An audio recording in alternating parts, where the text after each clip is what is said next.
जवेरिया, मैं आ गई हूँ। खुशामदीद यास्मीन। तुम्हारी तरफ से कोई खुशामदीद क्यों नहीं आया? उसे जानने का हक है। सब कुछ बताऊंगी मैं कुछ कहना चाहती हूँ तुमसे। मैं सुन रहा हूँ दिलान। कितनी बार कॉल की, उसने न फोन उठाया न कॉल बैक की मुझे। दिलान, वो बिल्कुल ठीक नहीं है। सबिया साहिबा की हालत बहुत बुरी है। अगर एक दफा आकर देख लो तो बहुत अच्छा होगा। मैं तुम्हारे साथ हूँ। नहीं जानता कि वो क्या बात है जो तकलीफ का बाइस है, लेकिन इतना जरूर जान लो कि जब तुम बताने को तैयार होगी मैं तब भी तुम्हारे साथ रहूंगा।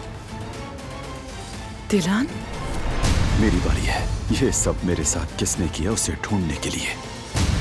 बच के रहना।